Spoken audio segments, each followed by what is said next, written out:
방구석 서양 미술사, 부활한 미술, 르네상스, 휴머니즘의 부활.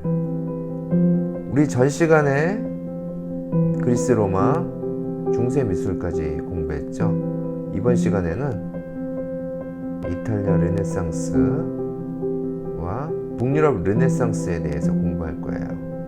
자, 그 다음에는 바로크, 로코코가 이어지겠죠. 쭉 이어져서 현대 미술까지 이어질 거예요. 아직 갈 길이 멀지만 차근차근 우리 서양 미술의 흐름을 키워나가도록 합시다. 자, 다시 돌아와서 르네상스는 이탈리아 중심으로 먼저 이루어졌어요. 그래서 르네상스 시대의 이탈리아 주요 도시를 한번 보도록 합시다. 피렌체 공화국이 있었고 베네치아 공화국이 있었어요. 피렌체 공화국은 초기 이탈리아 르네상스의 중심지였죠. 이러다가 후기 이탈리아에서는 르네상스의 중심지가 베네치아 공화국으로 이동이 됩니다. 밀라노 공화국에서 유명했었던 레오나르도 다빈치, 그리고 로마에서 유명했던 라파엘로와 미켈란젤로가 있죠. 그럼 이탈리아 르네상스의 시기 구분을 한번 해보도록 할게요. 초기와 전성기 매너리즘으로 이어집니다. 그러니까 중세에서 르네상스로 이어진 초기에는 비잔틴 제국의 멸망으로 많은 학자들이 이탈리아로 옮겨왔어요. 그리고 동방과의 무역을 통해서 이탈리아 경제가 굉장히 번영을 이루었고 교황과 메디치가가 문화를 보호했답니다. 또한 이탈리아에는 로마의 유적들이 있었죠. 그 고전 문화가 발굴되면서 여기에 사람들이 어떤 모티브를 얻게 돼요. 그렇게 되어서 휴머니즘의 부활이 이루어집니다. 특징은 중세 기독교 중심의 미술에서 벗어나 인간성을 회복하고 비례미와 이상미 등 보편적 법칙을 추구합니다. 즉 이상적 사실주의죠. 투시원근법, 명암대조법, 해부학, 피라미드 구조 등의 과학적 방법을 사용합니다.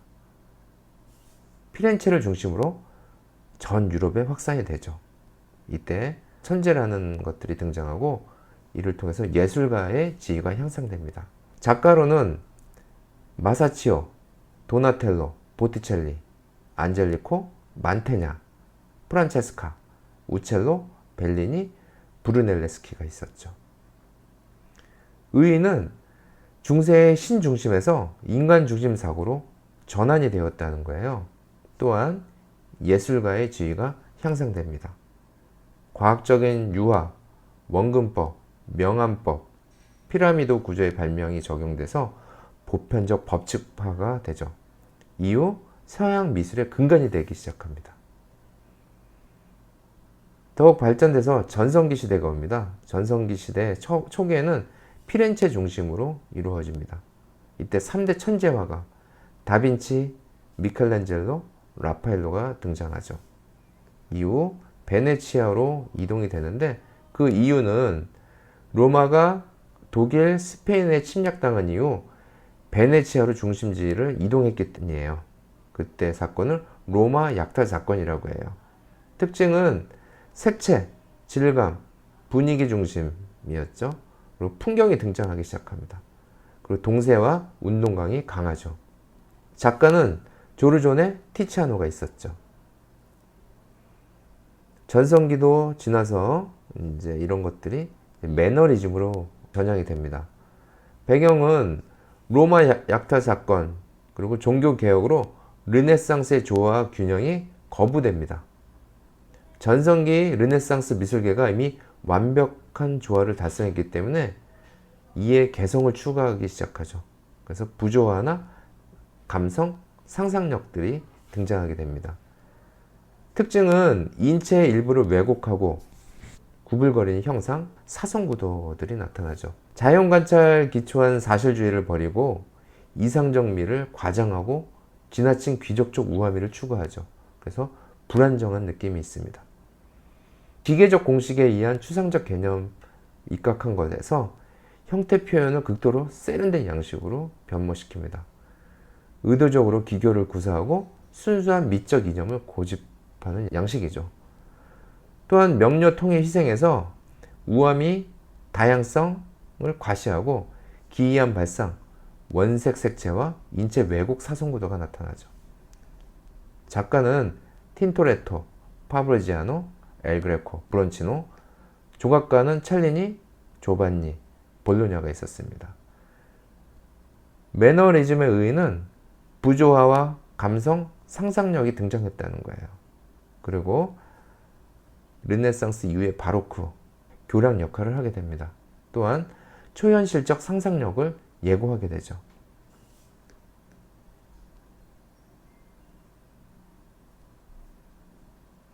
르네상스 시대에 혁신적인 4가지 회화 기법이 발명이 됩니다. 첫 번째는 유화, 두 번째는 원근법, 세 번째는 명암대조법, 네 번째는 피라미드 구조입니다. 유화는 안료에 기름을 섞어 사용하는 겁니다.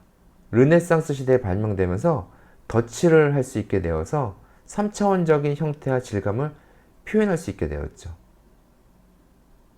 그리고 원근법이 발명되었는데 평면 위에 공간감과 거리감을 표현하는 원근법이 발견이 되어서 선원근법이라고 하는데 한 점을 향해 뻗어나간 선들에 의해 사물들이 뒤로 물러선 듯한 시각적 효과를 주는 방법입니다. 이 원근법이 발명되면서 이후 서구 500년 동안 서구 회화의 기초가 됩니다. 명암대조법, 이탈리아어로 명암이라는 뜻의 키아로스큐로는 평면으로부터 도드라져 보이는 느낌을 주기 위해 그림 속의 어두운 부분으로부터 밝은 부분이 떠오르는 듯 형체를 묘사해 나가는 회화 기술이죠. 그리고 피라미드 구조, 좌우로 균형 잡힌 구도입니다. 전체 흐름 지도를 보자면 이탈리아 르네상스에서 유화, 원근법, 명암대조법, 피라미드 구조가 발명하면서 500년 동안 서구 회화의 기초가 됩니다. 즉 사실적인 그림이 좋은 그림이라고 하는 추세가 사진기의 발명이 이루어지기 전까지 이루어지는 것이죠.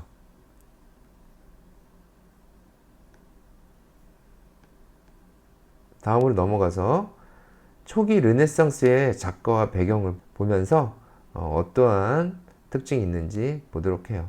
그 배경은 아까도 말씀드렸듯이 비잔틴 제국이 멸망하고 많은 학자들이 이탈리아로 옮겨왔고요.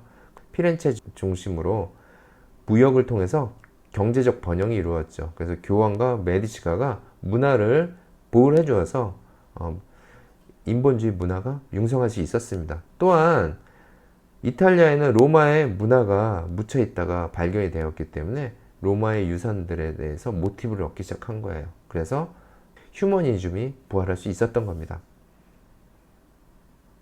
자, 작품을 볼까요? 보티첼리 비너스의 탄생입니다. 이 그림을 보자면 중세시대에는 상상도 할 수 없는 것이에요. 왜냐하면 누드가 나타났죠. 여기도 볼까요? 도나텔로, 누드죠. 다시 누드가 나타나기 시작한다는 겁니다. 또한 선원근법, 마사체의 종교세, 이것을 보면 이쪽에서 이쪽으로 소실점으로 뒤로 갈수록 작아지죠.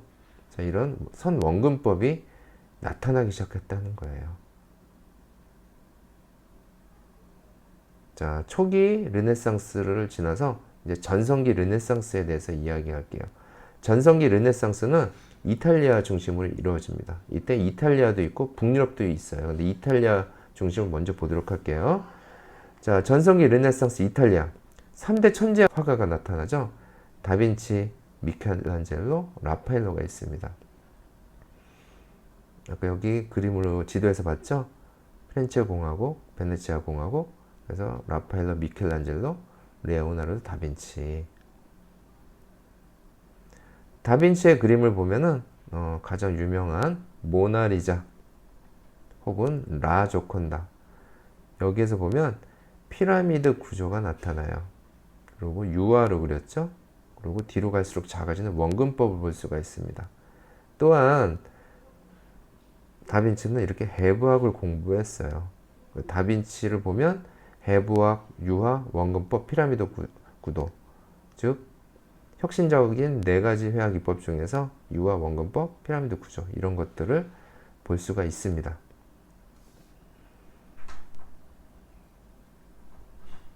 자, 이제 선생님이 좋아하는 미켈란젤로입니다.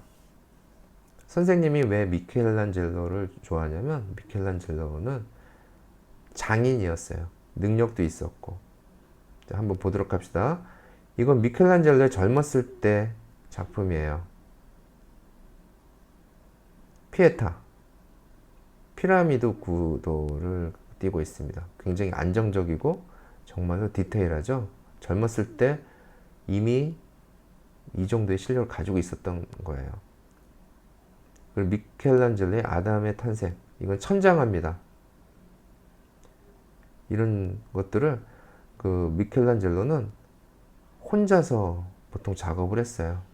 그러니까 다른 사람들과 같이 여럿이 작업을 하다가 마음에 안 들면 자기가 혼자서 완성을 했었다는 거죠. 이런 것들이 선생님이 미켈란젤로를 좋아하는 이유가 되었어요. 자, 이거는 그 미켈란젤로가 조각하고 그림만 했다는 게 아니고 건축가의 역할도 했었다는 거예요. 캄피도글리오라고 하는 건데 로마에 있는 어떤 광장을 설계를 했어요. 멀리서 비스듬히 봤을 때 동그라미로 보여야 되기 때문에 타원형으로 만든 거죠. 타원형 광장을 통해 르네상스의 규칙을 깨뜨렸다고 합니다. 자, 다음으로 이제 라파엘로를 볼게요. 자, 라파엘로의 작품입니다. 탁월한 솜씨를 보였고 그의 가장 유명한 작품 라파엘로의 아테네 학당입니다.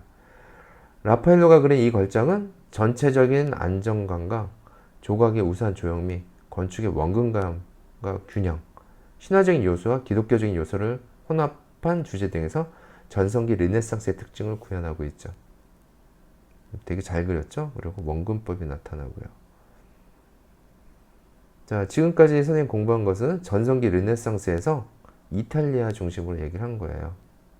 북유럽 르네상스가 전성기 르네상스 때 있었는데 알프스산 그 위로 북유럽이 있었어요. 거기서도 르네상스 운동이 일어납니다. 자, 네덜란드 벨기에 지역인데 여기에서는 로마인들의 유물이 없었기에 그러니까 로마를 갔다 온 사람들의 이야기를 듣고 영감만 얻을 수 있었습니다. 북유럽인들은 신화나 이런 것들이 아니고 자연의 눈을 돌리죠. 사실적인 기법으로 세부 묘사에 치중합니다. 방법이 틀리죠. 그러니까 이탈리아와 북유럽이 르네상스가 같이 일어났지만 방법적인 차원에서 달라진다는 것이죠. 북유럽에서 유화 발명이 이루어져서 더 사실적이고 세부적인 묘사가 가능했다는 거예요. 또한 선 원근법이 아니라 대기 원근법을 통해 공과 거리감을 표현했답니다. 한번 작품을 볼까요? 플랑드르 지역인데 여기는 현재 네덜란드와 벨기에 지역이라고 생각하시면 돼요. 브레헬의 눈 속의 사냥꾼입니다. 자연을 주제로 하고 있죠. 반 에이크 형제의 아르놀피니 부부의 결혼식이에요. 매우 유명한 작품입니다. 굉장히 사실적이죠. 그리고 초현실적인 것들도 나타나게 됩니다. 이건 보스의 쾌락의 정원입니다. 자, 다음 프랑드르 지역이 아니고 이제 독일 지역을 볼게요. 독일 지역의 홀바인의 작품이고요. 그 유명한 뒤러의 자화상입니다. 굉장히 사실적인 기법으로 발전하고 있음을 알 수 있습니다. 그리고 종교화도 계속 이어집니다. 전성기 르네상스에서 이탈리아 르네상스와 북유럽 르네상스를 한번 보았어요. 표로 어떻게 다른지 비교해 보도록 하겠습니다. 이탈리아 르네상스는 이상적인 아름다움인데 북유럽 르네상스는 정교한 사실주의입니다. 그리고 이탈리아는 단순한 형태하고 일정한 비례인데 북유럽 르네상스는 실제와 똑같은 모습과 형태, 정직한 묘사법을 활용하고 있죠. 그리고 이탈리아는 종교적이고 신화적인 장면이 많습니다. 북유럽은 종교적이고 가정적인 장면이 많고요. 이탈리아는 영웅적인 남성 누드가 많습니다. 북유럽은 현실적으로 부유한 시민과 농부상이 많은 것이죠. 이탈리아는 공식적이고 비개성적인 초상화가 많았죠. 북유럽은 개개인의 성격이 드러납니다. 이탈리아는 프레스코, 템페라, 유화가 많이 그려졌고요. 북유럽은 유화가 발명되었기 때문에 나무판 위에 유화를 많이 그렸죠. 이탈리아는 해부학적인 구조를 중시했다고 하면 북유럽은 시각적 외양에 치중했습니다. 그리고 이탈리아는 이론적인 방법을 활용했고 북유럽은 눈으로 관찰한 것을 사실적으로 표현하는 방법을 사용했죠. 구조는 이탈리아는 정적이고 균형적인데 북유럽은 복잡하고 불규칙적이었어요. 이런 차이점이 있었습니다. 같은 르네상스인데 로마 문화가 많은 이탈리아는 그리스 로마의 영향을 많이 받았고 북유럽은 인문주의의 영향을 받았지만 알프스산이 있었기 때문에 직접 볼 수가 없었고 몇몇이 갔다 온 사람들의 어떤 이야기나 그림을 단편적으로 볼 수 있었기 때문에 자연에 치중했다는 것이죠. 그래서 자연 이런 것들을 사실적인 기법으로 표현했다는 겁니다. 아직까지 전성기 르네상스에 대해서 공부했죠. 이제 드디어 매너리즘에 대해서 공부할 겁니다. 매너리즘이 끝나고 르네상스는 사라지고 바로크로 이어지는 것이죠. 자, 매너리즘. 자, 매너리즘은 전성기 르네상스 3대 천재화가 이미 너무나 완벽하게 만들어 놓았기에 젊은 화가들이 뛰어넘을 수 없다고 생각합니다. 그래서 자신들이 할 수 있는 다양한 방법으로 회화를 발전시킵니다. 자, 볼까요? 틴토레토의 그림인데 초현실적이죠. 그래서 이런 초현실적 상상력이 나타나고 이런 감성들이 나타납니다. 그리고 이런 부조화, 목이 너무 길죠. 그리고 이렇게 왜곡시키고 이런 것들도 나타나게 됩니다. 자, 그래서 매너리즘은 어떻게 보면 3대 천재화가 너무 잘했기 때문에 젊은 화가들이 길을 만들 수가 없었기 때문에 그 3대 천재 화가가 할 수 없는 일들을 하려고 도전했었던 것 같아요. 그래서 부조화와 감성 상상력들이 등장했다는 거예요. 그 초현실적인 상상력이 예고가 됐고, 자, 이것을 볼까요? 이탈리아 르네상스 때 이제 매너리즘인데 이때 3대 천재 화가가 너무나 완벽하게 만들었기 때문에 이것을 극복하기 위해서 젊은 화가들이 감성, 상상력, 왜곡 이런 것들로 변화를 주었던 것이죠. 여기에는 그 한계점이 천재들이었어요.